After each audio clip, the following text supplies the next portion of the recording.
Word, get word, get word. B-side fight. B-side fight. B-side fight. Yep. Welcome to the Already know Developmental it. Focus Point. I'm your host, Bo Scarbrough, former Alabama running back, face of the USFL. And with me are my three guests, my three co-hosts, Christion Jones, Blake Sam, and Trent Richardson. And we are brought to you by Workspace Solution and Oak Mount Financial Partner. What's up, guys? How y'all doing? What's up, baby? What's going How you on, doing, baby? my guy? What's going on? My boy, what you got on today? That's your Ferrari. That's your Ferrari. Yeah. Hey, B, tell them what you got on and then introduce your guest, boy, because that's from Birmingham. Okay. My He boy got Fly on B, his new my Reebok boy Walmart Andrew. jacket. Oh, my bad. Hey, yo, Trent still wearing that rubber helmet, so excuse me. That's okay. Tonight I got that That's Fly okay. B, my boy Andrew, man. Shout out to his clothing line, you dig? But Man, man, got jump all into over there. That's Hold Reebok. on, man. You giving all these people shout outs on their little clothes. I ain't heard you say a damn thing about mine yet. Look. I'm saving the best for the last. You feel me? I'm getting them all the way out, and I'm gonna have these on. That's what they say when they know they. When they you know what I'm saying? But I'm gonna have your clothing brand on, but I'm gonna have different colors. You feel Listen, me? you better listen. Different Make sure you mention your biggest sponsor over there, N1. He got that N1 mixtape jacket on. Sponsored by Bufu. Sponsored by Shaq. But Blake, if you can introduce us to our guest tonight. Yeah, most definitely, man. We got our first special guest, man, is a very special man to me that has helped me so much with my transition from football to coaching. And he's also the pastor at our school and church. And his name is Jody Ray. How you doing, Jody Ray? Man, I'm good. Jody, how you doing? I'm just glad to be hanging out with this group. What's up, How you fellas? doing, Mr. Jody? Man, I'm good. And what's the name of the school? Mount Bethel Christian Academy. Yeah. Marietta, Georgia, right outside of Atlanta. All right, thank you, Mr. Jody. I'm glad you said it because Blake gave us a whole different name. He said Little Flock Baptist Church on the side of the road. Hey, that don't surprise me about Blake at all. That don't surprise me. Y'all know how hard it is to keep him in line. Do you know? Keep him in line. Jody, I've been knowing Blake over. Been knowing Blake for a long time. It's a full-time job. It is, man. I'm very blessed to have it. I'm very blessed, man. But Jody, you can't say that in front of this group right here, man. They've been on me already. Before we started the show, man. I mean, they've been on me. But man, I had mentioned to the guys that you are my life coach, and you just helping me through life and giving me encouraged words and helping me so much with things that are very clouded to me and helping me speak through pain and through things that I'm going through. So my first question to you is, what would be your advice to the kids that's leaving middle school going to high school right now? Yeah. You know, I think probably one of the biggest ones is distractions, right? You just think about I think the biggest challenge is always, you know, there's more distractions now than even when you guys were in high school and going through stuff, right?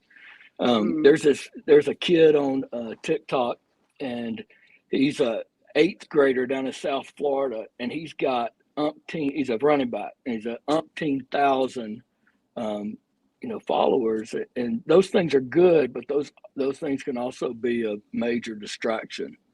And so I think the biggest thing that, you know, for these young guys coming up is, man, you just got to keep a focus, because it's easy. Y'all know it's just easy to get off track, and there's a lot more distractions out there now than there ever has been, right? Most definitely. That's the main thing. I think yep. Go ahead. Oh, my fault, Jody. Sorry to cut you off, man. You know, I got to call you out a little bit since you was on on here with a bunch of Roll Tide legends. Guys, Jody's a You big better not Ole Miss. tell me, Jody. Jody's a big Ole Miss fan, man. So Trent, you know, Jody, he still remember the play where you shook the guy on the 10. And man, we have talked about that play so much. And you know, Jody, if you want to talk a little trash or say anything to the guys, you know, it's your time to do it, man. Look, I'm not saying any trash talking to these guys tonight, man. I say that for you. I'm not going to. Yeah, you know, I hear. So going from middle school to high school, what would you tell the high schoolers that's going through their recruiting stage right now? What would you tell them heading to college? Buy-in. You know, it's again the biggest thing that we see with the guys that I'm coaching or mentoring or whatever is that it's too many guys that when you think about guys that are like on y'all's level, right? Mm-hmm. You know, there's a lot of guys think they can just step onto the field because they were really good in high school and they're going to step on that field at Alabama or one of these SEC schools and that they're going to be the best like they were in high school. And it just ain't the way it works. And then it gets in their head because they're not the best and they've got some competition out there. And that's where I see some of these guys really trip up right now and you know, you got to work the process and you got to invest yourself because it's another level, a new season. You know, what got you there is not going to get you forward, right? Yep. No, for sure. So for sure. So can you go into details about, because I know younger high school kids don't understand the word invest in yourself. Yeah. You know, some kids don't understand it, you know what I'm saying? Yeah. And I know Christion, Trent, and Blake, y'all can agree with me. Once we got to Alabama, you know, Coach Saban, he didn't actually trick us. He just made us think that sacrificing is not really sacrificing. Sacrificing is really investing. Mm-hmm. So can you talk a little bit about that in details? Yeah. You know, so a lot of these guys, they don't, you know, a lot of high school programs don't have the same work ethic or requirements that you guys when you first got there, right? And you got that first day at Bama when y'all got there, and man, it was different, right, than where you were. And a lot of those guys don't understand that in order for them to hit that senior year and when they're playing their best, it takes a commitment to daily work in the process. And that work in the process is actually investment in their self. And I always tell them it's an investment in their craft. They're going to really be good at their craft. They've got to focus in on investing in themselves. And it's the details, right? It's the small things. It's not the big stuff. It's the small things every day that gets you ready for the big stage. And it is, man, it messes kids' minds up. It messes them up. Hey, Jody, I wanted to ask you a question. I'm Christion Jones, play with all three of these guys. I wanted to ask you about the transition from, I know in Christian schools here in Alabama, there's a different process. There's a different demeanor when it comes to coaching inner city kids or public schools. So what advantage does a Christian school has? And I'm talking sports specific. I'm talking. What advantage does a Christian school has against a public school in terms of coaching? Well, it kind of depends, right? So if you go to some of the big schools, you know, you're actually going to have a better opportunity from a sports perspective at some of the larger public schools, right? Coaching's going to be the level of competition is going to be it's going to be better. It just is. I think what a lot of the Christian schools, especially like ours, an advantage it has is just we can do things in terms of how we order the day that affects the player at a deeper place, not just playing football, right?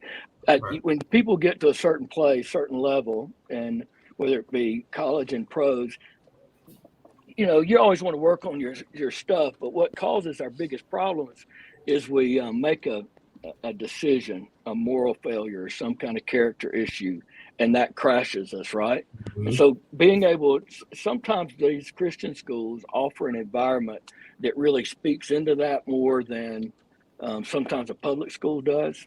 So on one side, you may have a more controlled environment in a Christian school, but you don't get the quality that you get sometimes in a bigger public school. And I see that's probably the biggest difference that I see. Well, Jody, I know this Trent Richardson talking to you, man. I played with all these guys, except for Bo. Y'all understand, I know who you are, right? Like y'all are like legends, right? Christion Jones act like I don't know who he is, right? I know. I'm just this for the people. It's the tide in it. It's the tide in it. For the people, Jody. Jody. That's how we've been taught. We love that. No, I love it. I love it. See, we learned that from Coach Saban. Yeah, I always introduce when you walk into the room. I learned that from my grandmama. Oh, it's gonna be a belt to my back or extension cord. So talk about it. The school was it was a Christian school recruiting me, man. I knew I couldn't go because they lived different. I know the first thing I seen that jumped out on me when they offered my scholarship, they said no girls in dorm rooms or something like that. It was something crazy like that. And it was Northern Day, and I already had 2 kids at the time, so I knew that wasn't a go for me. But man, just looking at what these guys are dealing with social media, and they have so much access to the cyber world with cyberbullying and getting exposure and stuff. Like, how do you feel about when kids put themselves out there to be recorded for everything that they do? Like, it's no private life at all when it is. That's right. Yeah, the big problem right now is that, especially in the recruiting process. So let's just say you got a senior in high school, and great, go anywhere he wants to go, and he makes one mistake on social media. That's all it takes now. And that young guy can make one decision that completely wrecks or at least changes the course of his future, because there's a whole bunch of people wanting that spot, right? And that line, it's stacked 5-10 deep.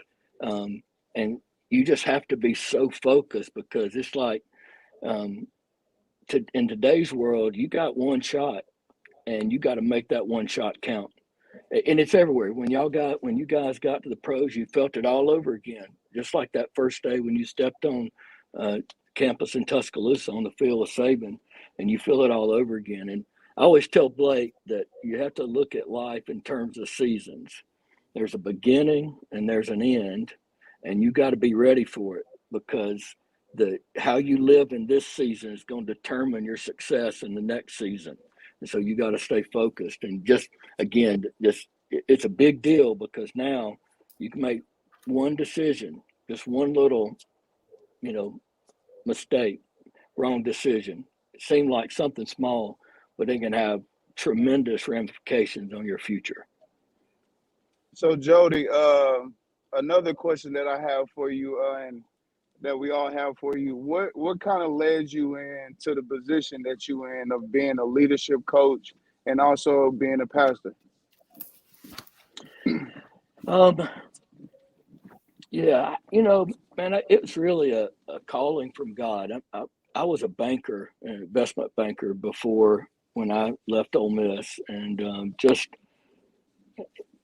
did great, enjoyed it, but just really had a calling to do what I'm doing now. And it just, I started off, man, working with kids in the church, and then it just kept growing and growing and growing until, now I'm a pastor here at this church, and I coach, mentor lots of professional athletes and college athletes, and just really trying to, and I think that's what I love the most. I love relationships, right?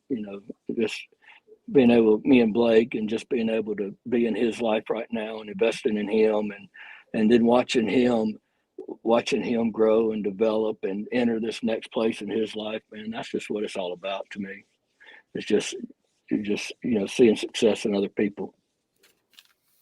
Cool. So Mr. Jody, what makes you? Do you feel like you're great? I got a 2-part question. Do you feel like you're one of the best coaches in Georgia? And if so, what makes you feel that way? And if not, what are some of the things that you need to work on? Man, I don't know that I try to be the best in Georgia. What I try to be is just the best, me, and get better at what I do, and just really focus in on that.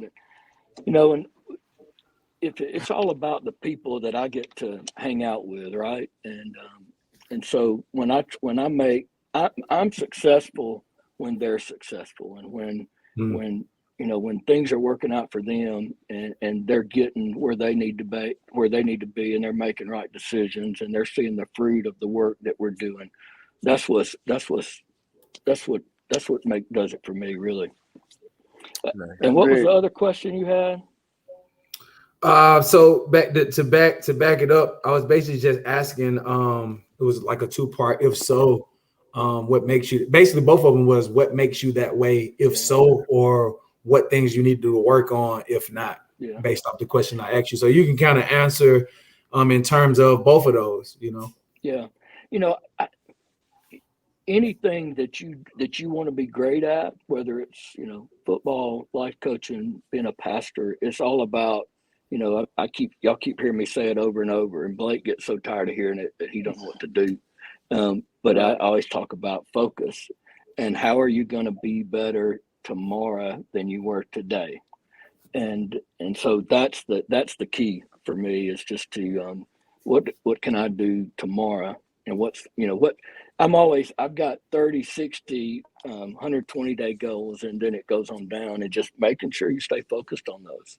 And I picked up one of Saban's quotes. Y'all heard it before? We probably see a little, have. see a lot. See a little, see a lot. See a lot, see nothing. Sure. See nothing. Hey, that's great wisdom right there now. I'm telling you. That's great wisdom right there. And we live by it. So before that, Blake, we have an audience question. Asked Bama Girl 26. She said, "How do we inspire these players to be hungry again?" That's the hard thing, isn't it? I mean, a lot of these guys, they've experienced what they think is success.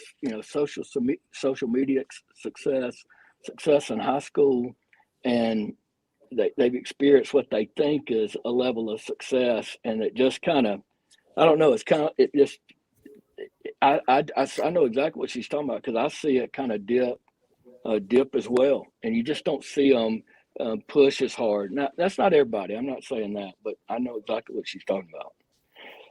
What my mama used to do is take stuff away from me. That'll make you hungry. Now you talking. And that's something, since I know you big, you have to deal with recruits. I know you got built some relationship with some college coaches, and I know the recruiting process is changing each and every day.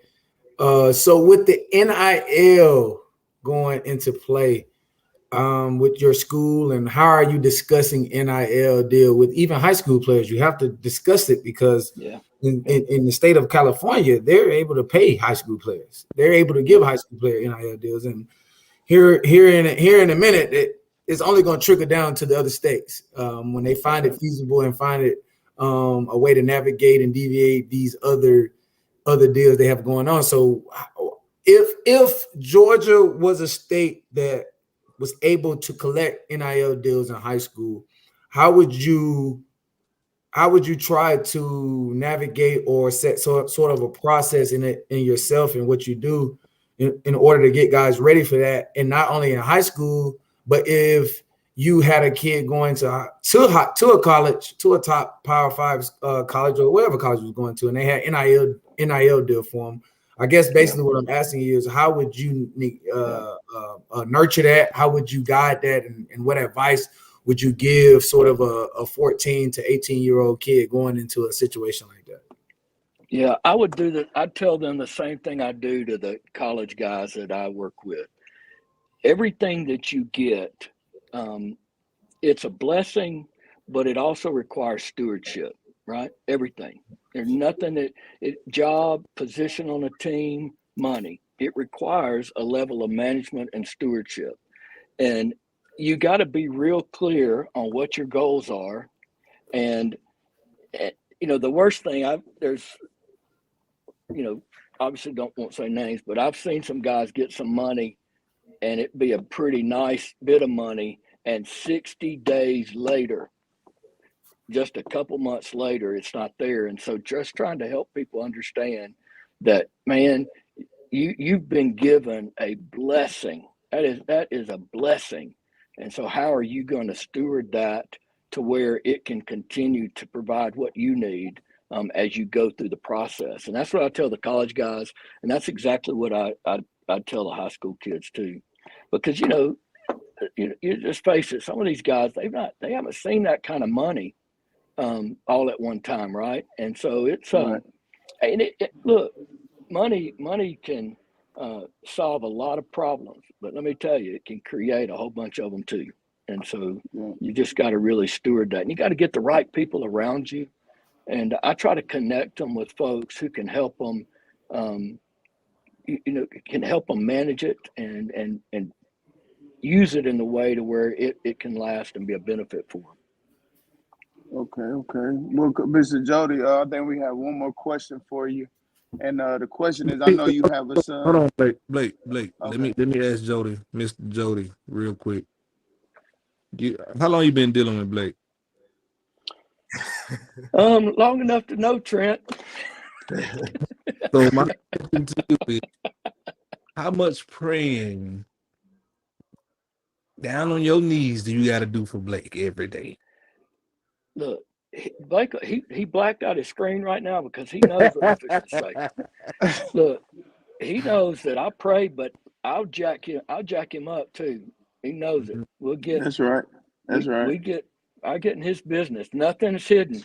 Nothing. Yeah. And I definitely want to say, man, I appreciate you, man, because trust me, man, over these last few years, he's come a long way. Trust me, this is the same guy that got me to order him some shoes, and I thought he was regular size shoes. Ever out size 12, he wore 9, and he wore socks and bigger footies inside his shoe to wear his shoes because I ordered him like 30 pair of shoes. He called Big Bro. I wear size 9G. Bro. Bro. That's awesome. No, for sure. But Jody, for your last question, man, and this is the biggest conversation that we have talked the most about. I know you have a son, and he's a great kid, and I had the opportunity to coach him. What is your mindset on the transfer portal, and how would you handle your son going through it? Yeah. People say, I got players, and we talk to them, and I talk to them about the portal, and most people say, you either hear people say the portal's terrible or the portal's great. And then they say, what do you think? And I say, well, it's good and bad, depending on how a player uses it, right? Mm-hmm. 2 weeks ago, I was looking at the portal, and there were 300 and something quarterbacks in the portal. And, you're looking at the list, and there's some schools on there. I never even heard of some of those schools, right? And somebody's getting in the portal, it's like, where do they think they're going? And so if the portal is used to get somebody from investing themselves in the work and making themselves better, it becomes a bad thing.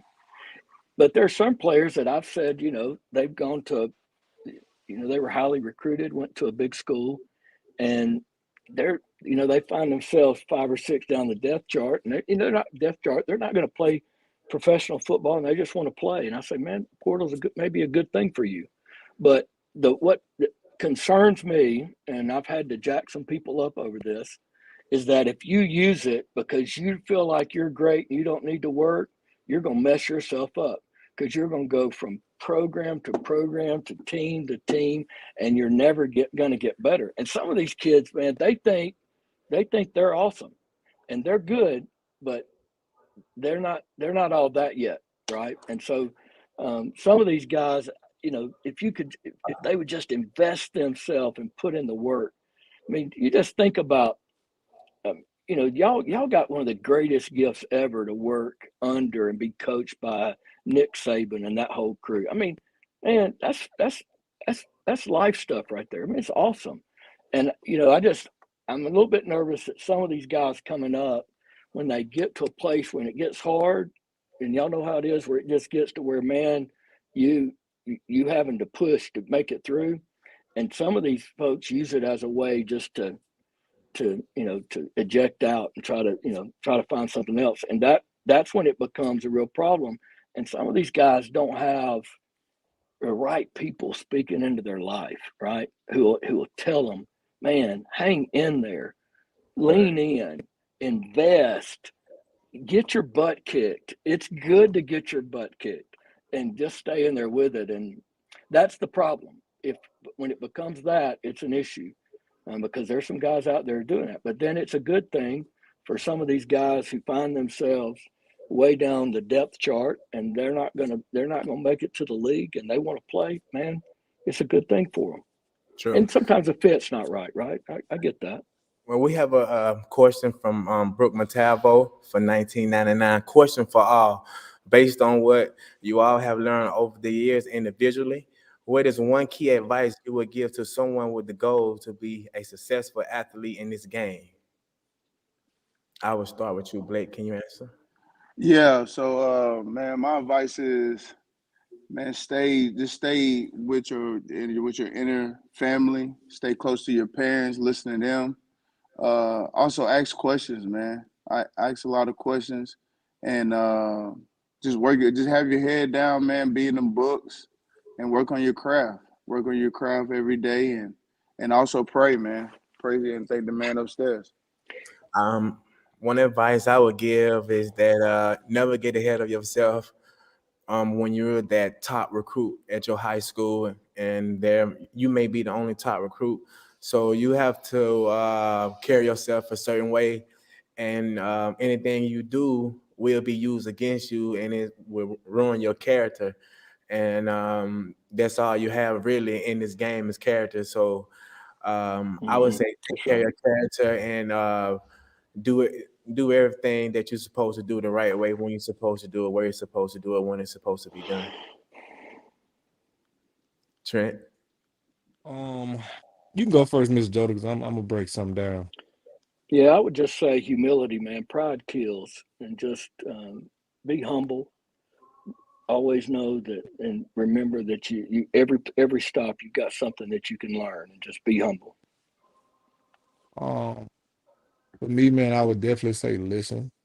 But my biggest thing now, now that I'm older and I realize what goes on, in the business world, and and I've been there, done that, with the football, and going, high drafted and not playing as many years as I thought I was gonna play. For me, My man, boy Freeze.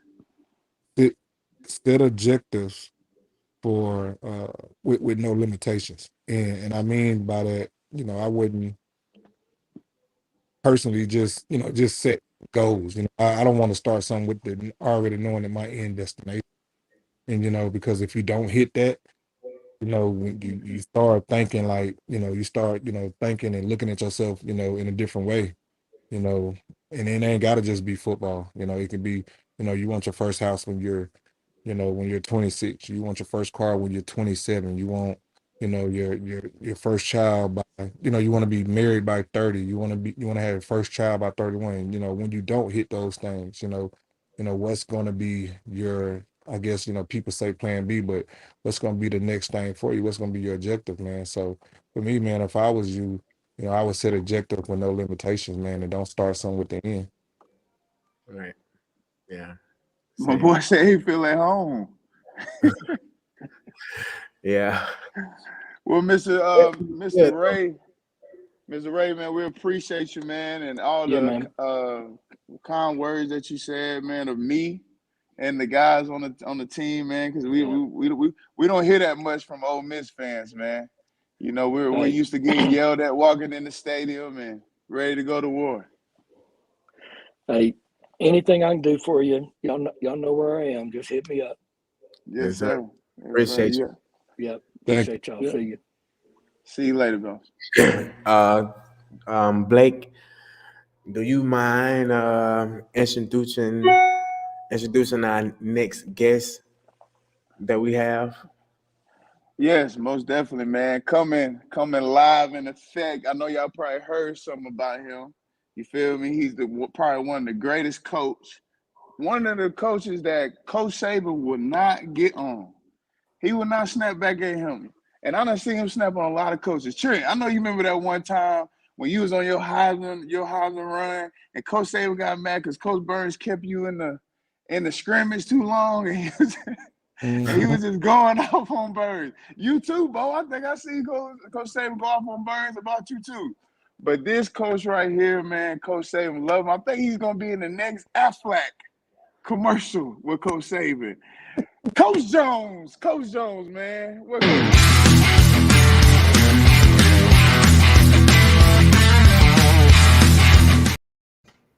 Turn that shit off. Oh, they got it off. Okay. What's up, Coach Jones? What's going on, guys? You looking real nice there, my brother. Get my shit in there. You looking real nice, my brother. There ain't no way we can set the camera up where everybody just see me. I don't have to see y'all. I mean, no, you on our show. I'm trying to see. I called y'all tech guy. His ass acting like he didn't go to school. Can we get it where everybody looking at me? Yeah, I don't have to look at everybody else. I just left a high school banquet. I don't have time, you know, and that's part of what we're talking about. Let's just get on into it. I got questions I want to ask. You know, I came on here with a list of things I want to ask this group about. You know, because it gets I think we the ones asking that because you wasn't our coach. You wasn't our coach. You was our guest. So we're gonna ask you the question, but we happy that you got questions that lets us know you did your homework. Okay. So Coach, the first thing I think we want to ask you is that how you dealing with these kids that want to jump in this portal and don't even know where they going? They just upset with you because you just getting on them all the time. Oh, fuck that. I love the portal. One thing about the portal is I was looking for let me break something down to you. I was looking for 10 players around November to fill 10 spots in my organizations. When I don't touch my cellular device. I don't touch it. 2 months I touched it, December and January, and I touched it just to see who was all in the portal. There was 1,000 kids, and I was only looking for 10. I ended up grabbing 50 kids out that goddamn portal. I love the portal. The portal is like going to the mall. It make you buy stuff you don't even want. I got kids on my team. I got 6 punters. 6 punters. So, Coach, players out the portal out of 100? I got out the 100 you got 50. I got 50 players out of the portal alone. I don't even need scholarship players anymore. 10, you want a 10, you got 50. I only went in the look. Mr. Trent Richardson, one of the greatest running backs that come out of the University of Alabama. Let me understand something. Let me let you know something. Matter of fact, I was going in there to look for a running back. This gonna blow your mind. I was going in to look for a running back. I got there. It was about 2:30 in the morning. I'm just vexed. And I'm going in there looking for a running back. I turn on my phone. There's 1,000 kids in a portal. I was watching a kid on this same TV you see on your network. I was watching a high school kid. There's a kid at a college, top 5 college, who ready to come up out that motherfucker. Yeah, what? I'm going to get him. But so Coach Jones, so you know you can only have a certain amount of kids on scholarship, and you can only have a certain amount of kids on the roster. Mhm. You said you got 50 out of the portal. What about the other 54 kids that? What are you gonna do about that situation? Out of that 50 in the portal, only 10 still gonna come to the program. I just got to go ahead and make them seem like, you know what I'm saying? It's all about building confusion and evaluating. You see what I'm saying? You have to. I got 50 kids, right? That's saying, I want to come play for you, coach. And you know what I'm telling them? You're gonna be here. I don't have a goddamn clue how I'm gonna get them here. I don't know how I'm gonna get them kids here. I got 15 scholarship kids. You know what they told me? Coach, I'll sit out to come up there and play with you. I told them, well, shit, you sit out, you ain't gonna be worth a damn. You must be promising them money. Did I get somebody else asking me questions other than him? I don't even like his tone. His tone is sort of like defensive. He's trying to. Well, Coach, I was just trying to see you, man. Well, I got a question for you, Coach. Well, you're not gonna have those pancake guys flapping around like you had 2 years ago, are you? Yes, they're going to flop their ass right inside study hall. They're going to flop their ass right inside the whirlpool, because this is what I do. I get these 350,000-pound motherfuckers. You know what I do? I put them in we got a whirlpool where one individual can get in there at a time, but there's so many ways. They slapping them around. It's hitting some of that meat you see back in there in that back. They got meat back in that shoulder right there that's holding them back. It's a big plop of goat meat just sitting right there, and we got to get rid of it. We got to get rid of it. So what I'm doing, I got a girl coming in. She gonna come in. She gonna do yoga, Pilates, karate. She gonna do MMA. She gonna do everything with them, because all my big guys, they got this big piece of meat. It's a big piece of leftovers sitting right there. And I gotta get rid of it. You gotta get rid of it. I gotta get rid of it. Hey, Coach, I got a question for you, man. How the NIL deal been going for you and your program, man? I know you got some money over there, but are you getting in deals too? They told me not to. They told me not to speak about NIL. They said they don't want me to say nothing about NIL. But what I'm saying is, I'm glad we got NIL deal. You know why? Because I keep them out my pockets. Before NIL deal, man, I was clocking out too much goddamn money. How much you want to go there? I need a car to go home. I can't do all this. How much you were paying? How much money you were losing? Police coach. This ain't no interrogation, is it? Y'all ain't setting me up, is it? I mean, you came on here, you told us that you had to spend all this money on gas. And I did, Bo. I did. And guess what? Every year I was spending over $150,000 of my money. Get what?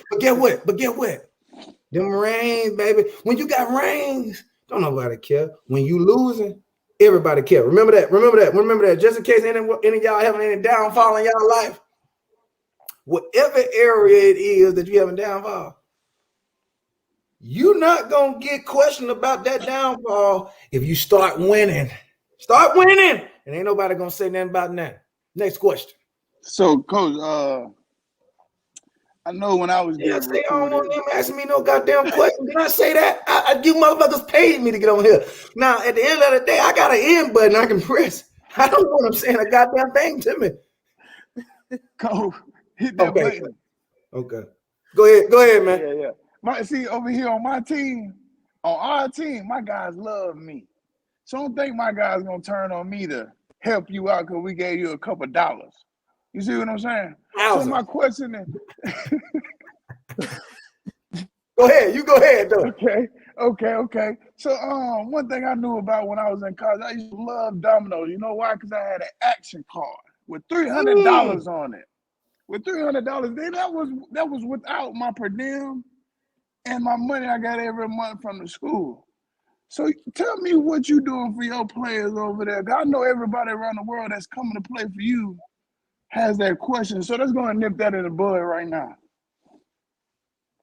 Well, for me, I don't know shit about an ad card. Everybody keep thinking I know something about these ad cards they walking around with. Bo, I don't have a clue what these ad cards is. I don't know. They part of the scholarship. That's what one of my administrators told me. They told me it's part of the scholarship. Each kid that come play for you get $300 to eat with. I said, for how long? They said for 6 months. I said, I know that ain't enough money.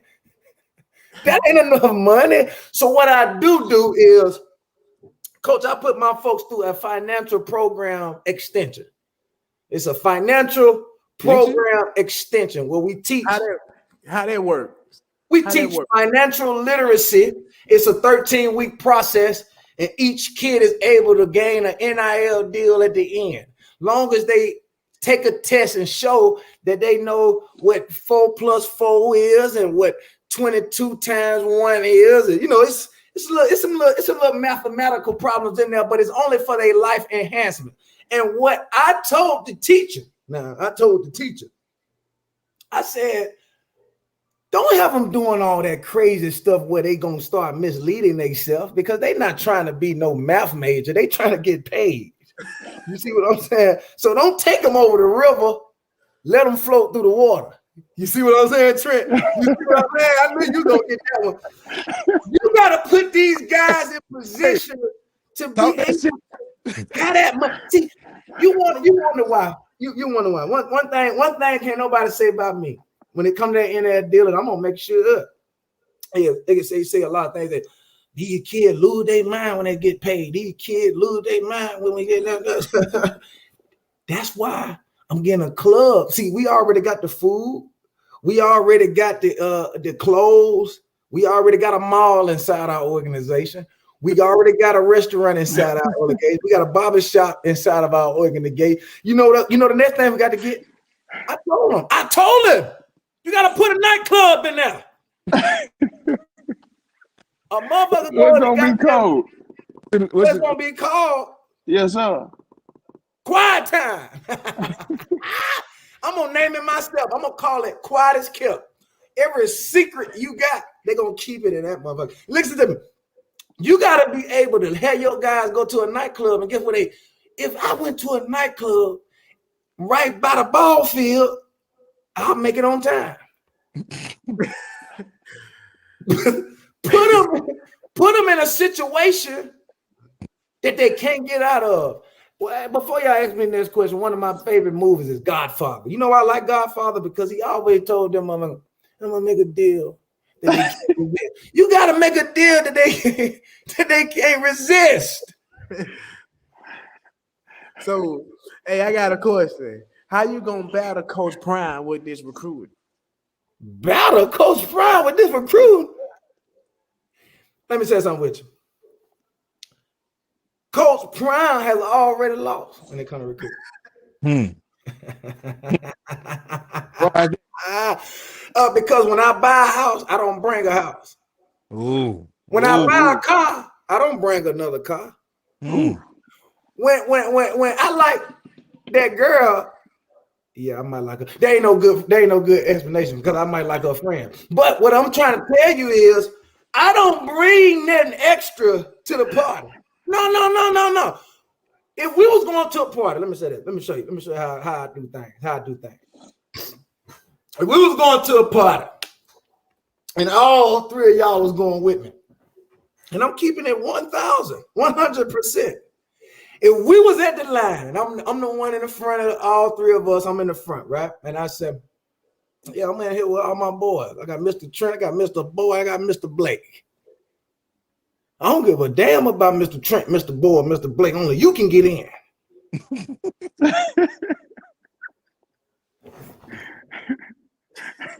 You know what I'm gonna say? What you gonna say, Coach? I'm gonna get 4 numbers. I'm gonna get one of you, and one of you. Y'all sit outside. I don't have time to be trying to make sure everything around me is super corporate. I don't got time for all that. I'm not bringing no baggage. That's what I'm telling you. When I come in now, I want to see what we got. And once I see what we got here, then I start bringing the baggage with me. But you know, that's just Coach Jones, because I don't give a damn. I ain't bringing no coach with me. So, Coach, I know you coach Blake a little bit, man, and I know he older now, you know. But it was worst fucking players I've had. It was a video where Blake didn't wake up on time. Talk about it, Blake. Let that motherfucker tell you about it. You tell him. No. I mean, we could talk about it, but I want to talk about the time okay, yeah. I guess I just, you know, when you sleep and you get a little angry, I'm the kind of guy that get angry when you wake me up out of my sleep. And Coach Jones just wanted to blow my phone up that day. And what y'all don't know is that we had a serious conversation, you know, the day before. About what? About a meeting that I was supposed to have on him. Because you ain't got crushed just by your lips. You got something in your eyes. Get it out your eyes, goddammit. Get all of it off. Get all of it off and tell the story. Yeah, wipe your eyes. Yeah. Come on. I guess once your coach, always your coach. Man, I just found it in myself when he called me, man. I was still mad and bad body language, and I told him I'd call him back. But the thing is, when I woke up, the man was laying right there. God tapped him on the shoulder and said, Coach Jones, that kid over there needs to hear you because he's speaking bad of you. And God waited till he was right there and woke me up, man. And I was right there. I don't care nothing about what he got going on, Mr. Trent Richardson. How you got him up, Coach? I laid in the bed with him. Wait till he rolled over. And when he rolled over, I woke up because I had fell asleep a little bit. It took me a little 30, 15 minutes. I need some more energy. And when he woke up, I snatched that motherfucker out that bed. Get over here. Yeah, it's fast. Shit happen fast, boy. Yeah. They hate me. They hate me. One thing about Coach Jones that they hate, and I want to, before y'all even ask me about it, I want to go ahead and put this out there. I know they hate Coach Jones. I'm writing on my notepad. Okay. Oh, you came about your business then. I think he did. Man, won't you shut your goddamn mouth? Let me talk to the people who can't hear me talk. Now, one thing about it is, I don't really do too much. You know, people look for all this hollering and stuff. I'm really not a hollering guy. I'm really more strategic and trying to figure out, you know, who really there for Coach Jones. And that's what I didn't get from that motherfucker there. He not there. He wasn't here. He played quarterback for me. He played running back for me. He played tight end. He played what all the other positions you played? A D-line. He did a lot of little things for me that didn't make no sense. But at the end of the day, look at him now. He hosting. What the hell is y'all got? He hosting Bama Standard, and that's beautiful. Because when I had a standard, he wouldn't follow it. I'm glad y'all got him on track. I should have hired Bo and Trent when I had that motherfucker. He wasn't listening to that I had going on. He wasn't listening to me, man. Why he wasn't listening to you, Coach? He don't know how to talk to the players. Ooh. Oh, Lord. He done woke. I sure hate we got audience, and I sure hate y'all brought me on here. Y'all didn't give me no rules, so I'm just gonna say this. Hey, Blake, I've been told your ass this shit. Everybody get treated the same. Like shit. I've been told you that. You was gonna get treated like everybody else. I don't care about who you are, what you are. It was some days you came to practice and you didn't have deodorant on. Did I tell anybody? Did I tell anybody? No, sir. Because everybody knew. I didn't have to tell nobody. And you know what? I don't get credit for that. Little secrets y'all come in there and tell me. You told on a couple of your friends. Oh, he's snitching. He just snitch. But I don't get credit for that. See what I'm saying? And Mr. Trent, Mr. Bo, I don't really care about all that. All I care about is getting these here. Them dubs. That's all I give a damn about, Bo. Goddamn players don't care nothing about you. And if y'all ain't got no more questions, I got other shit I can be doing. So come on with it. Blake, you have any more questions for Coach Jones? I got other shit I can be doing. I'm tired of him. You tired of him? I'm tired of him, Coach. Oh, yeah. You tired. You a tired human being. You just full of, you know what? Next year for Thanksgiving, they should put you in the stuffing. Do you understand what I'm trying to tell you? Next year for Thanksgiving, you belong in stuffing, son, because you full of shit. Appreciate y'all having me. I appreciate y'all, Mr. Trent Richardson, Mr. Bo Scarbrough, man. This was a pleasure to be a part of. And I want to be a part of stuff like this more often because, kids going to be kids. Coach, but grown-ups going to be live. What you say, Bo? Coach, we have a question from the audience. It say, Coach Jones, what is one of your most proudest moment as a coach? Oh, I didn't see none of them. Well, one of my proudest moments as a coach had to be when one of my kids put their hands on me and I was able to knock them the fuck out. I'm sorry about my language. I'm sorry about my language. I did not mean I pray every night. I'm gonna answer this question. Bama Girl 26. I'm gonna answer this question. One of my kids, I used to pray every night. I used to say, Lord, I pray one of my players try me like I've been trying them. So I want to lose this damn job. I want to be fired. I used to pray that prayer. And one day I woke up and one of my players, I got on to him. He swung at me. I ducked. Boom! Knocked him the fuck out. You see what I'm saying? I don't play. I ain't got time for all this. One of my proudest moments as a coach. Hey, Coach, What? Blake told me to ask you where you from. I'm from Birmingham, Alabama. 205. But hey, Coach, a good question. I think this is a good question. We all know Coach Saban loves oatmeal pie. So what's your go-to? Lemon, pepper, wings, fried hard. Extra crispy. Extra motherfucking crispy. Lemon, pepper, wings, fried hard. This motherfucker got my mouth watering right now. Hey, man, too, my brother. Fried hard. If you don't tell them fried hard, if it ain't fried hard, it ain't right, Chris? Come on, baby. I know, ain't right. It got to be fried hard. All drums, all flat. I like mine mixed. I ain't no all drum, all flat guy. I like mix. I like a little. Okay. I like a little investigation, a little mystery going on. I left you bang bang. Huh? Left you bang bang. But if they ain't fried hard, don't take me there. Yeah. What's gonna happen? Shit ain't that gonna happen. They gonna hand me the food and get handed back the food. You know what I'm saying? Handed back the food because I could throw it in their face, but I don't do that stuff no more. I used to do that. I used to be that type of player.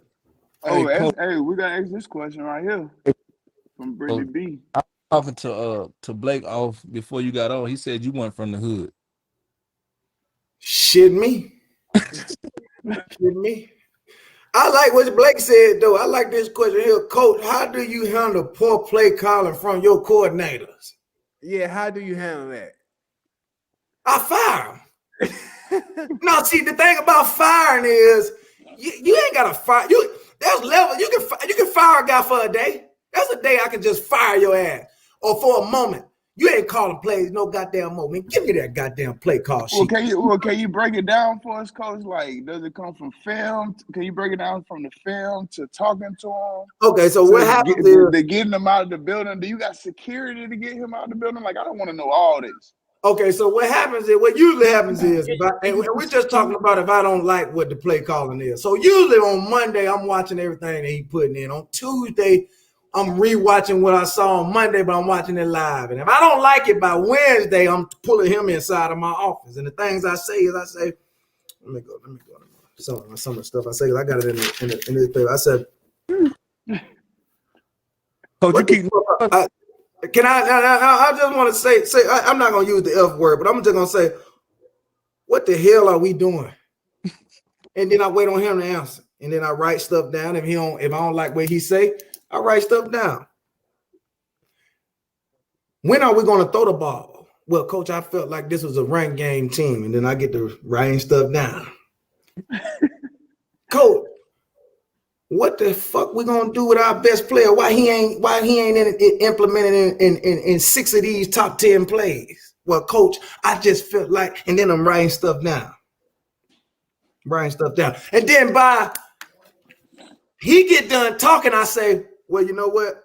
After what you said, I re-elaborate what he said, and then I go, bullshit. We gonna do this. I flip over the paper and I start writing down what we gonna do. And you know, he kind of look at me how you looking at me, Blake. He kind of look at me with a face full of discouragement, like he's saying this to me. And you know what I do to him? I say, you would not even be on the sideline tomorrow. Yeah, you won't even be on the sideline. Look up there. You're gonna be up there in that press box. Yeah, I coordinators who do not do what I ask them to do, or I do not like. It's week by week. It ain't just. I wouldn't dare just fire a coordinator in the middle of the season. I'm committed to you. I should have fired you at the beginning of the season, but I'm committed to you. I'd rather for you not to be around me. Go up there in that press box. So that's what I do. I put coaches in the press box when I'm sick of them.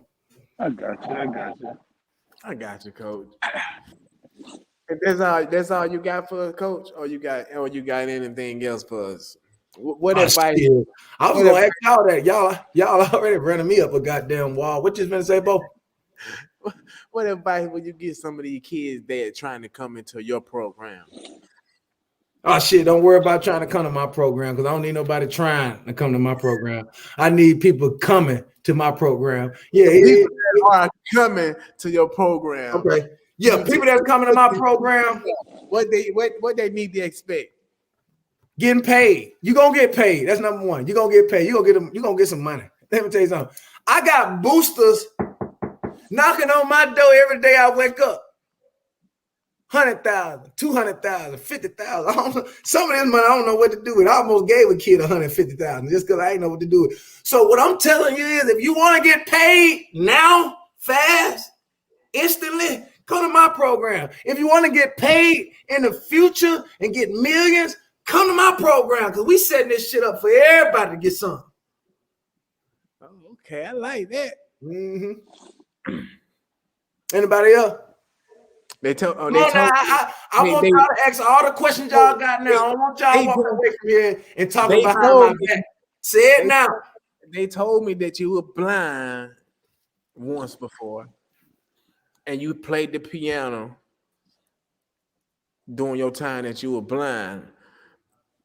Then after you became able to see, you became a coach. Oh no, that what happened was, you talking about my cousin. You talking about my brother Derek. My brother Derek is blind in both eyes. He blind in both eyes. He can't see a goddamn thing. You know what I'm saying?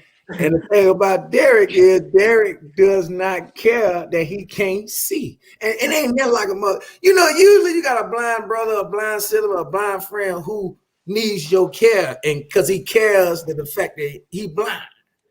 My brother Derek, he don't care about him being blind, so he'll do anything. He I stay, like at where I stay now, I'm in a penthouse suite over 40 floors.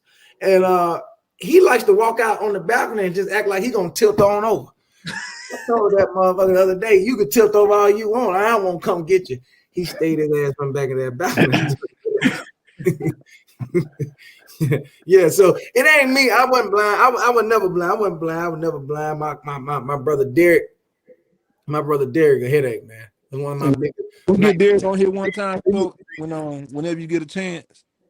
Yeah, I get him on here. I get Derek on here. Derek an idiot. He's an idiot. Yeah, well, man, you think you can have him on next week? Is that possible? Next week? Yeah. Shit, I gotta call him. He ain't here now. He the blindest, most movingest motherfucker I ever seen in my life. I don't know how he do it. He the most movingest, most out of character person I ever seen. But when he get back tonight, because I know what time is it, he'll be here by 12 tonight. When he get here tonight, I ask him what he got going on. I ask him. You got some questions down there. This is my last question. I answered that one. I like that one. Okay. She said, how do you feel about coordinator coaching from the booth versus the field? I want them on that field. See, I like my coordinators on that field. Position coaches, get your narrow black ass on up there to that goddamn press box. It don't matter who you is. You get your ass to that press box as a player, as a position coach. My coordinators got to be beside me. I like to fuss. I like to cuss. I like to celebrate. I like to do different things with my coordinators. But I want my coordinator to understand that I'm not bullshitting, baby. You got to have this shit right. Because you know who's sitting in that opposite press box? Everybody who paid for us to have what we got. See, people forget about that. Why coach coaching so hard? Why he doing all this? Because it's people who invested. And I ain't talking about time. I'm talking about that money.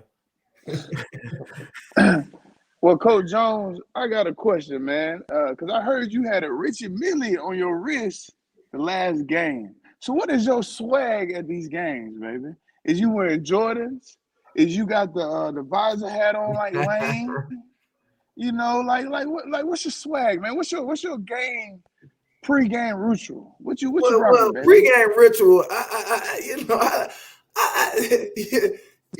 Who told you about that Richie Millie? I had who told you? I think it was Stephen A. Smith. It was right after he was talking about them Cowboys. Fuck Stephen A. Smith. I'm so sick of Stephen. He was over here. He was over here the other day for Christmas party. He didn't tell me he told you that. Oh, but look, here's the thing. I don't give a damn. I don't care. I like fine things. I like beautiful things. I ain't got no kids. I ain't got no wife. I buy little stuff. And I do like Richie Millie's. I do like Mercedes-Benz. I do like Lexus. I do like, I like these things because it motivates the players. You see what I'm saying? The players want a Rolex, so why not show them what it look like? The players want a penthouse suite, so why not get one so they can come in here and I can't explain a lot of this stuff to you. But what I'm trying to get you to realize, Coach, my swag is this here. You see what I got on? This mink, this corduroy mink. This right here, this Taylor. You see what I'm saying? The stuff I got, you want, but can't get. Hey, Coach, real quick, man. What you think about Cadillac down there in R, man? How did he do this year? He ain't do shit. He ain't do a goddamn thing. I mean, he hoorah'd and roo-rah'd, but goddamn, he was just second guessing just like all of us. He didn't know what he had. I didn't know what he had. He was having fun. Fuck. Just so happened, they'd rather play for him than Brian. That's all I'm going to say about that, because me and Brian Hart are good friends. We be talking, you know what I'm saying? But I told that motherfucker, you didn't do nothing down there. Back a fucking plump fool.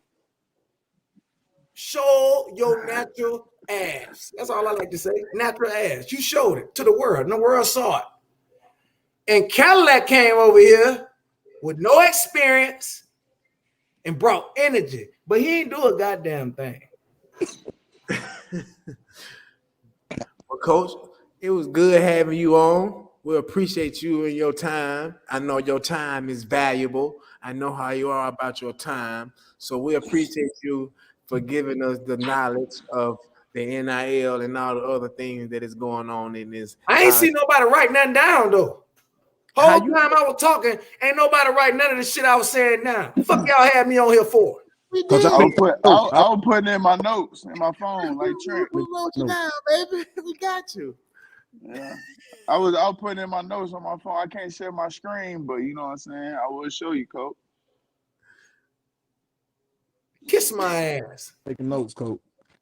Coach, tell me before you get off here, man. How can we? What's gonna take for us to get you as a member of the team, man? You know what we doing over here. My lawyer, she got to come up here and do some books. They want me on the. They want me on the team. So, and the thing about it ain't gonna cost y'all. It ain't gonna cost y'all a whole bunch of money to have me. I don't care nothing about no money. Cause you got it, huh? What's your range? Let's go to commercial and we can talk.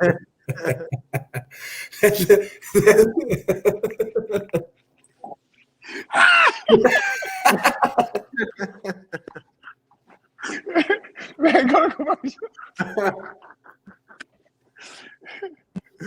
And you go down to the commercial.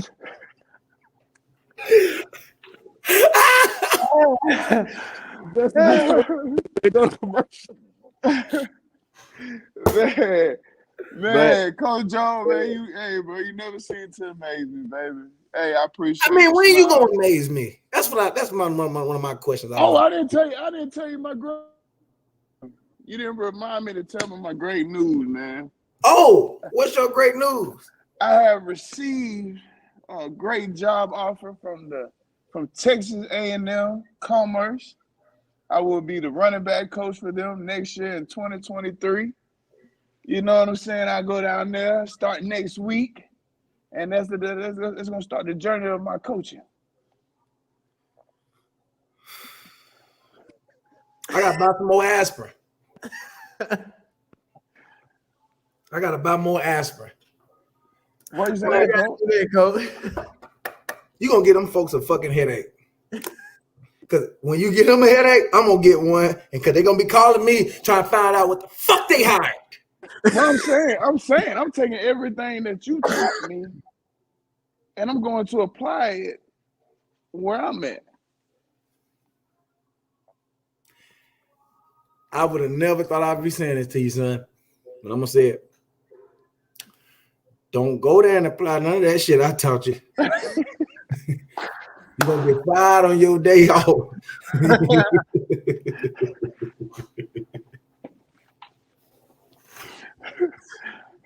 Oh, man. Forget I said all that shit, Blake, please. I want you to keep that job. Don't go over there doing that shit I taught you. Yes, sir. I just want to say I appreciate y'all for having me. Hey, we appreciate y'all took a lot of my time, and I don't have time to spare. But I just want to appreciate y'all, man. Mr. Blake Sims, Mr. Bo Scarbrough, and Mr. Trent Richardson. These are legendary guys. Let me just say this. I wasn't on here with no mediocreness. And I ain't talking to y'all now because I know I got my players watching this shit. I'm on there with guys who did something. Okay, so all y'all looking around trying to find out what coach making and coach just be on shit. Coach on here getting money, but he also on here with money. So what you gotta realize is when you want to be me, you gotta pray and ask God first, because God just not gonna let you be me. Then second, you got to work, and you better make sure that work is harder than our work. And then third. Y'all go ahead and hear me, motherfucker. All right, Coach, you have a good night, man. You have a good one, Coach. Hey, y'all. All right. Kiss.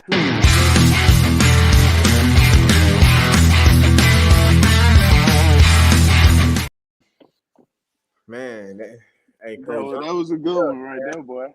Coach Jones, something else. I want mama.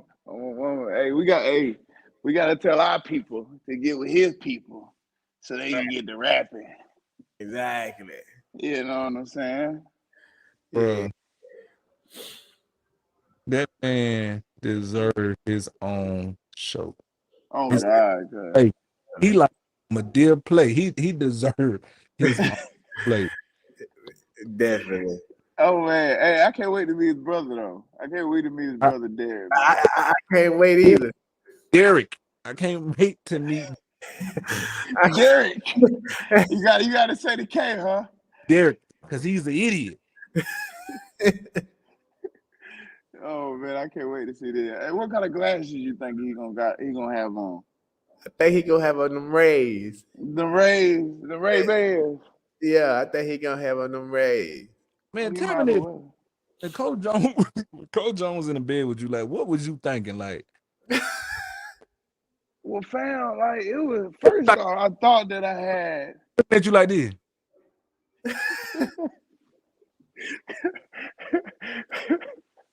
Well, like, cause when I looked at my phone and I hit the red button, I'm like, man, I get with Coach later. You know what I'm saying? I'm thinking like, I know when I walk in that complex and I walk in his office, he gonna stop the whole meeting and be like, Sam, you didn't see me calling your phone? And I was ready to handle it then and there. But when my alarm went off, I woke up and when I opened my eyes, he's right here, man. Do you see how close that is? But I need to get a little bit closer. Y'all see how close that is? Right. I mean, I want to say it was his breath that woke me up. That was my alarm. I didn't say that part too. And He said his bro. yeah. And it was just like, this guy don't play. Cause that was my freshman year. Right. And he told me that he do stuff like that, and I thought he was playing. You know what I'm saying? And how I knew I was in some trouble. Once we had our first team meet, you know what he said? He took his jacket off and unbuttoned his top two buttons. He said, "Woo, I can relax, cause I ain't gotta kiss y'all ass no more." Hey, my daddy don't fuck around, boy. But Joe, boy, you know I used to play for your dad, man. You know that. Hey, I remember when you was a kid, man. Right. That motherfucker don't fuck around, boy. He don't, man. Before we go, y'all make sure y'all hit that like and subscribe button, and can y'all tell the people what y'all got going on and what y'all got coming up? If y'all Man, first thing, man, I want to ask CJ, man, you know, how your Uncle Derek is, man? Uncle Derek? Yeah. He out. Hey, what y'all don't know is he every night he get a car. It's a car that come down here every night. He be wanting to go hit the city every night. He blind, but he does not have a cane. He has two bodyguards who walk with him because of my dad. And he handled his business. He handled his business, man. It's amazing, bro. It's amazing what he able to do, man. It's amazing. I know your friends and the ladies that you bring around, they probably be like, man, your family is a trip. I know they love the cookouts. Oh, yeah. God. So my dad, what he used to do when he have a cookout, he's so ignorant. When he say cookout, he throws a bonfire. Can you let us know what food he does? So I'm telling you what he does is, my daddy ignorant, man. He has a bonfire. Like, he has a big bonfire. So and he puts different meat paws on sticks. And what you do is you grab the meat on the stick and you go out there to the bonfire and you cook it yourself. It's all seasoned, you know. He's an idiot. Yeah. Is he making you pay him for him coming on the show today? Is he making me pay him? Yeah. No, y'all paying him. But hey, before we go, man, we got one of our special guests that just came into the room. Larry Kirksey, coach on the running backs back in Alabama back in the day, Coach Emmitt Smith and Jerry Rice and all those guys. So they're here. What's up, Coach Larry? Coach Larry. Sorry, guys. Oh no, you good, Coach? All right, man. And I'm a big fan. You guys doing good? Yeah, we're Yes, doing sir. good. How you doing? Good deal. Yeah, so we don't have much time, so we're gonna drill you for a few seconds. All right. Since Christion Jones played receiver, and I know you coach Jerry Rice, can you tell Christion one of your favorite moments of coaching Jerry Rice? Well, it's funny. When I was at Alabama, when I got the job for San Fran, and the coaches on the staff there at Alabama said, "How you going to coach Jerry Rice?" I said, "The same way I coached Serena Stacy, Dirk Lassick, Kevin Turner, Emmitt Smith, all those other guys." So I get to San Fran. I never forget 1994, the year we won the Super Bowl, and we were at practice after we broke training camp, and we had a big Monday night game against the Oakland Raiders. And I had never seen an NFL game live before in my life. And the first game I ever coached in the NFL was the first game I ever attended live.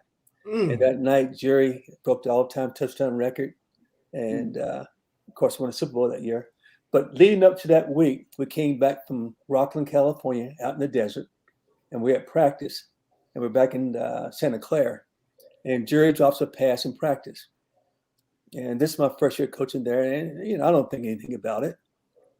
So he drops another one about 3 plays later, and Jerry walked by me. It's God's honest truth. He walks by me. He said, "Coach, if I drop another pass, you get in my ass," just like that. And I'm thinking, well, he's not going to drop another ball. So about 5 plays later, he drops another ball. So all of a sudden, I'm sitting, what am I going to say to this man? And so as he's walking back to the huddle, I yelled, "Get your ass going!" Just like that. Right. And so the GM and the director of player personnel was standing there.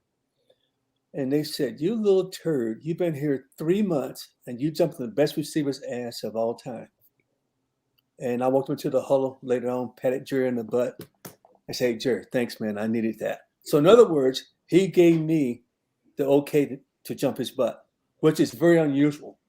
And at the same time, but that's the respect that he and I had. I mean, it goes on beyond that. And T.O. and Emmitt Smith, that's Emmitt. At the time, I got Emmitt.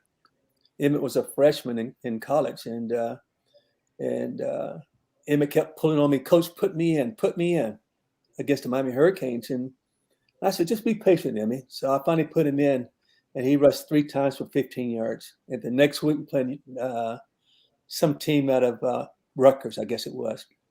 And so the first series, I said, "Emmitt, get in the ball game." And the running back in the game refused to come out. And so I said, "Get your butt in the game." So he got in the game, and he touched the ball and went 60 for a touchdown. At the end of the day, he had 16 carries, 160 yards, 2 touchdowns as a true freshman. So the next week against the University of Alabama, we start Emmitt. And Emmitt rushes for 32 carries, 235 yards, 2 touchdowns, and we upset University of Alabama. So, but at the same time, at some point in time, Emmitt had some success, and he wants to goof off in practice. So one day I said, I'll get him. So back then we had VHS tapes, right? And so we had this room that we were in with all concrete. I had made up my mind already I was going to get him. And I threw the tape against the wall, and it went everywhere. And I kind of screamed like I did at Jerry, at Emmitt, And Emmitt got like a choir boy, church choir boy. I mean, he didn't say a word. I mean, he just from then on though, I never had a problem out of Emmitt. I never had a problem out of Jerry. And you can ask T.O. if you guys ever meet T.O. Yeah, I talk to T.O. a lot, man. It's talk to him, ask him what I did to him the night before we opened the season up, and he fell asleep in a meeting. When you were still with San Fran? San Fran, absolutely. I had him in his first 4 years. And so, and after that night, never had a problem at T.O. either. So, and again, you kind of set the tone for those guys you're coaching. That's like Bo. I had Bo this spring. And I never had to say anything to Bo. Every once in a while, Bo would be, coaching me. I had to say something to him about coaching me, But that was good, though. But at the same time, there's a respect level as a coach. And again, I coach players the way I want to be coached if I was a player. I coach players the way I wanted my son to be coached when he played. And so it's all about, at the end of the day, I know Bo would run through the wall for me. Jerry would run through the wall for me. Emmett would too, and so would Terrell Owens. And it's just about a matter of respect and communication and coaching. Coach, Bo, how much time we got? However much time we need. I just want to ask one more question. So based off what you're saying, you know what I'm saying, with Emmitt Smith, with Jerry Rice, their response to you was so self-centered. It was almost like they knew what they had done before they can even get to the sideline. Even when you said Jerry Rice told you if he drop another ball, and in your mind, you like, he ain't gonna drop another ball, but he does. And so it sort of startles you. But my question is, as a coach, seeing those generations, and I mean, you way before we was ever even born, and even you see transition now to how kids respond to coaching. What's some of the advice you would give a high school kid coming out in this generation now on how to respond to coaching? Well, and that's a good question, but I'm going to say this to you. I think coaches are great teachers. I think coaches are great communicators. I think the great coaches are. I really believe that in my heart. They are so much younger now. You know, when I came along, my first job was at 23 years old at Miami of Ohio. We finished 10th in the country that year at 23. Now I coach tight ends and receivers. But to answer your question, you have to change with times. Gene Stallings at University of Alabama, stoic, hard-headed, only his way or the highway. But he soon realized that, hey, kids have changed, and you got to find a way to connect with those kids. You know, the problem I have with young kids today is that I'm going to coach them the way I've always coached. That's not going to change. And Bo will tell you, how many times did you hear me scream and yell, Bo? Not many. Not many at all.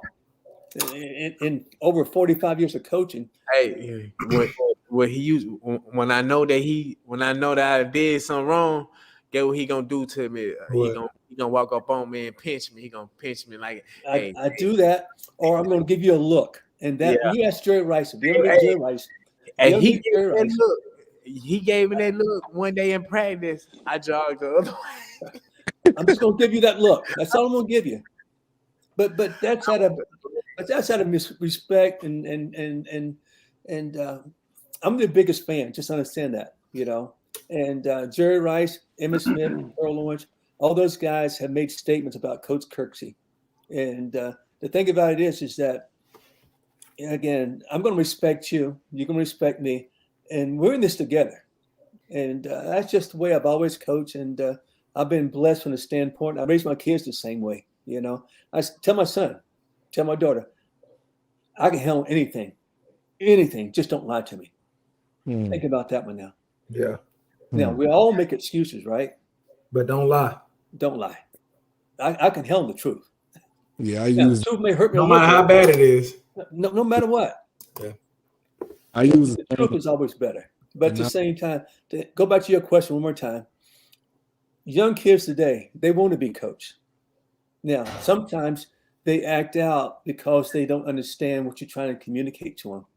And they act real cool or they act up. Well, you have to find a way to teach and coach and communicate to get what you want out of them. That's the key. Yeah. You got to trick them sometimes, as I say. Yeah. You got to make them think it's their ideal. It's funny you say that because I heard Coach Saban say in one of the meetings, one of his interviews, he was like, and when he first started coaching, when he was coaching, he would coach certain guys a certain like he wouldn't have to deal with certain guys, so you was able to deviate from certain situations. But when he got to the NFL, he had to learn how to coach everybody because once these guys get drafted, they paying these guys, so they gonna play. And so I think that's the course of where he learned what you said, how to coach every player. You have to learn how to coach everybody. Well, and that's the other thing is that even though I coach receivers, even though I coach running backs, if I see a DB doing something wrong, if I can help him, I'm going to say something to him.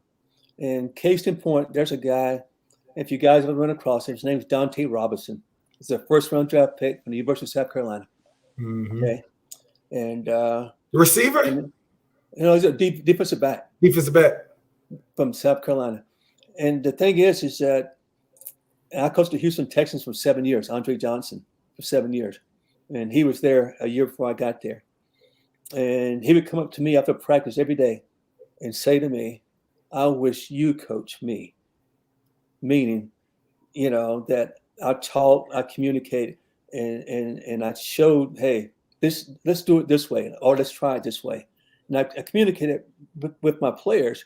And I think any time that you can do that with, no matter what position you play, if you can offer some advice to a guy on defense or special teams, then you should share that advice that you got. And these guys say, I wish you coach me instead of that guy. And of course, I don't coach DBs, but my first job was a DB coach. I know that was one of the biggest compliments you ever got too, in just coaching. Say what now? I said, I know that had to be like one of the biggest compliments you had ever had when it comes to coaching. We don't get too many compliments when it comes to coaching. So I'm gonna say this to you. At the University of Alabama, I coached a bunch of those guys there that I didn't even coach. They were on special teams or defense. And I see them today and they say, you had more of an impact on me than anybody on that staff. That's major. So, but again, that's because you're gonna walk in the locker room and not only talk to your guys, you'll talk to all the guys. You just don't, stay in that little box. No, I can't be in a little box. I got to venture out. I have to venture out. Yeah. And that's just my personality, though. But a football team, again, it's made of a group of individuals, but they're all there for the same reason. Like you said about professional football players, that's their living. But still, they want to be coached. Don't think they don't. Mm-hmm. Because, the minute, they don't get any coaching, I never forget my first year at San Fran. I had a receiver that's the sixth receiver. I said, where's Dallas? They said, hey, coach, they cut Dallas today at lunch. They didn't even tell me if you've been in the NFL. You just disappear. So at the same time, you want to coach guys because you never know when they're going to disappear. They're going to bring somebody else in you. Last story, I'll tell you this last story. Ed McCaffrey. The McCaffrey playing for the 49ers now. Mm-hmm. Well, his dad was a first-round draft pick out of Penn State, a wide receiver. Mm-hmm. And he played for the New York Giants. And he came to San Fran just as my first year there. I would go to training camp. And so I would meet with Ed at 5:30 in the morning, just to catch him up. But he's a Stanford grad. He's a smart guy. Right. But he wanted to meet, and he wanted to catch up so he can compete. And he had been a third receiver on that Super Bowl championship team and went on and had a great career at Denver Broncos. But if guys want to be coached, they'll do the little things. They'll show up, and they'll prepare. And if you ever been, you guys played at different places, but to play in professional football, that's a professional. It's not an amateur now.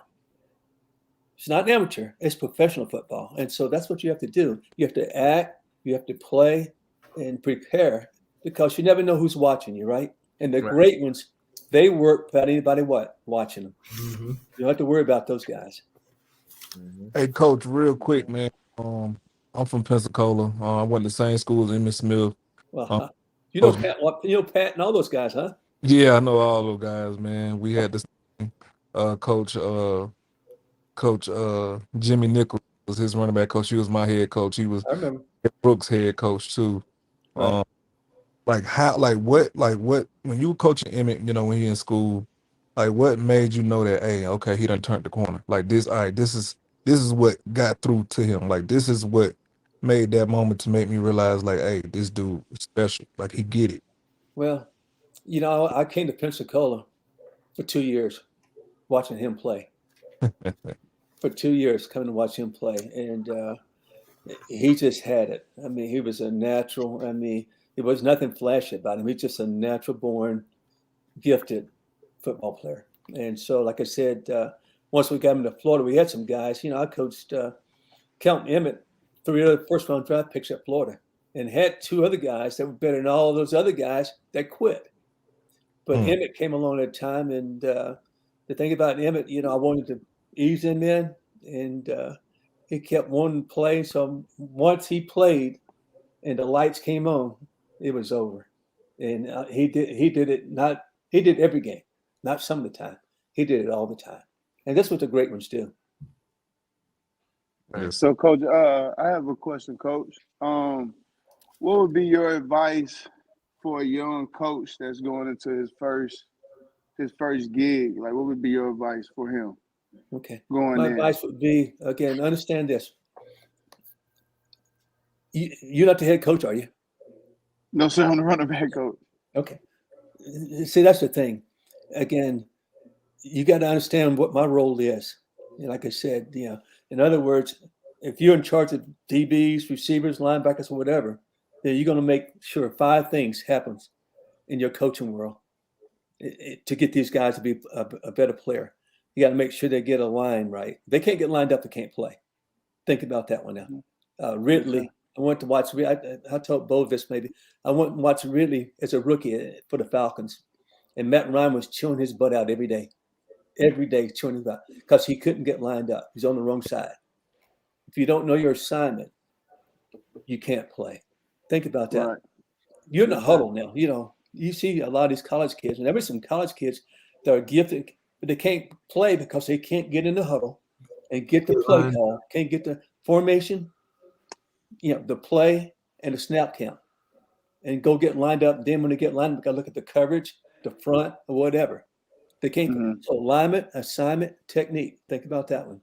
Do I go inside or outside?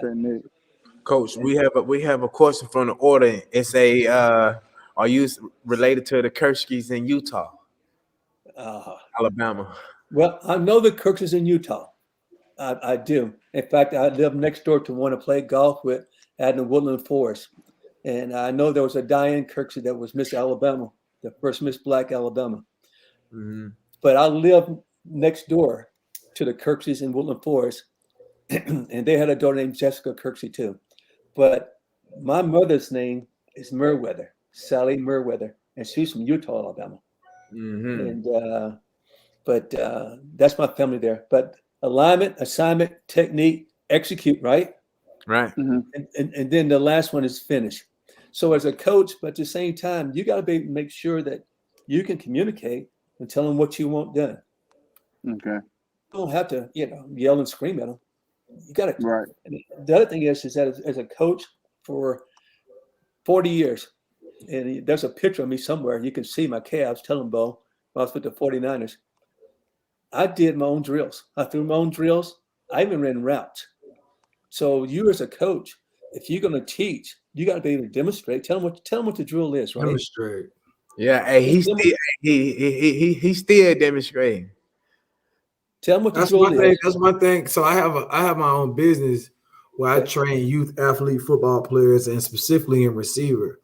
And I feel like my biggest edge on my competitors is I'm able to get out there and do it. Absolutely. Not just telling you to do it. I can go out here and do it for you. A picture's worth how many words, Bo? 1,000. 1,000 words. Demonstration is the key. If you can't demonstrate it, then find somebody that can demonstrate it. Yeah. Mm-hmm. So that's the key. But like anything, though, there's techniques and fundamentals. And like I said, you got to teach them. Then you have to show them so they understand what you want to get done. Right. So, Coach, my next question is, I've seen Coach Saban put time and effort. How much time and effort have you put in to your craft and your job and just the courage and stuff that you have behind you? Well, I'm still doing it. Bo, tell him I just left Arlington, Texas with NFL Alumni Academy. And we had the last guy we had out there was the quarterback from Memphis that went to Denver Broncos with the 17th pick. What's his name? Paxton. We just had him out in Dallas for 3 weeks working him out. And the guy's very talented. He has a strong arm. But if you can't call a play, and he can finally call a play, but if you don't recognize single high, too high, and where the pressure's coming from, then you're going to struggle in the NFL. So go back to your question. My biggest, for 40 years, I've enjoyed teaching, and I've enjoyed communicating and watching young men grow up and become professionals. And the ones that didn't become professional football players, they still became professionals. And that's the beauty of it, is because, it's all about what? Discipline, Yes, sir. accountability, and then the choices that you make, and Right. Mm-hmm. like you guys know right now, you would love to go back and have a redo button, wouldn't you? Mm-hmm. Wouldn't you? Mm-hmm. But you can't. There's no redo. It's done. So what you have now is that I can move forward and still continue to do the things I love and be a part and have a great profession. And so that's the key, I think, man. And there's so many things going on in this world today. You know it and I know it. But at the same time, the bottom line is it's all about what? Communication. You can't communicate, and we got problems. Yeah, man, Coach Larry, you tell them about the time, man, you had that communication about the footwork on this play that I kept telling you, like, it ain't gonna work this way because we're gonna keep running into the quarterback. And you were like, well, if you try with this foot, you won't run into the quarterback. And but what we did was we sat there and we ran through both of the footsteps to see which one was better. You know what I mean? Did. And what did I say? Definitely mine was better. You said go. Which one? You said go would make you feel comfortable. But at the same time, like I said, there's more than one way. I mean, just remember this, guys. My way may not be your way. And though I've had I'm 71 years young. Yes, sir. And I've had some of the greatest times in my life. At the same time, my way may not be your way, but I just know this: if you treat people the way you like to be treated, then you're going to have success. And just remember what they said: when you judge someone, it's not right, is it? Because you're also going to be what? Judge. So just remember that. Judge. Well, we appreciate you coming on to our show, Coach. I apologize. It took me so long to get here, guys, but it's all good. It was a pleasure to have you. Man. Yeah. So Coach, man, I wish you guys nothing but the best. Merry Christmas, and trust and believe. Yes, sir. Trust and believe. If you do that, guys, you guys will go a long way. You have a successful career, great men, great kids, and you'll be a blessing to all. Okay. Yes, sir. Merry Christmas, Coach. Happy New Year, baby. Same here, man. Yes, sir. All right, Bo. Take care, man. Blake, Trent, and Christion. Before we get off, could y'all tell the fans what y'all got going on and what y'all got coming up next? I know for me, I have a business training wide receivers to be the best that they can be. Up next, Elite Youth Training, and we also have Low Key Ballers 7-on-7. We have another tryout here in Tuscaloosa, right here at the band field. I can give you the address if you DM me on my social media, on my Instagram at c.jones, JONESSS, c.jones, JONESS, and guess what? We can blow up from there, baby. Yes, sir. Blake. No, so man, you can catch me also on TR3. You feel me? I'm on there 3 days a week. Also with Jones with the LKB. With our 7-on-7, man, I'll also be at that practice too, getting ready, getting them boys fired up. And also, man, like I mentioned earlier in the show, man, I got me in a good position and a big blessing from the man upstairs of me going to be the running back coach at Texas A&M Commerce. And, man, I'm very happy and, it's been a long way, bro. It's been a long way. And I think the best thing about this great news is the love and the energy that I'm receiving from my friends, my family, and cause that's the main thing, right? That's the main thing, and everybody tells me what I like the most. I said I like it that I'm opening up doors for others, and because one day, man, my dream, man, when I do this coaching is that wherever I'm at, that I bring nothing but my teammates that I play with, my close friends, and all of us be on the staff, kind of like how Prime did it. Mm-hmm. And go win us a couple natties, then turn around and take over an NFL team and win us a couple Super Bowls and ride off on one of them cruise ships. In the sunset. In the sunset, baby. TR3. Man, of course we got our show here, man. We killing it on this show, man, every day 7:30. But you know, I do have my radio show, my live podcast. We do Monday through Friday, 5 p.m. and 7 p.m. And that's The Ropes with TR3. We own 3 channels in Birmingham, 1 in Tuscaloosa. We own 100.9 in Tuscaloosa. We own the live podcast and YouTube with Bama Insider. You can catch us on Spotify, I think on Apple too, if I'm not mistaken. So we're doing a lot of stuff with, you know, with our platform for B-Sci-Fi. Yes, sir. We definitely have Mondays be crazy, be fun with Tonio Langum, Reggie Ragland, and myself. Tuesdays be the big show. The second half of the show we do On Time Heroes, and it be me, Reggie Ragland, Mike McCoy, Funny Man, Tonio Langum. I'm forgetting somebody. Blake be on there. Gonna get Chris on there one day. Bo be on there. Terrence Cody and them been on there. We know it's just a platform for all of us, man. I know Casanova was supposed to come on there.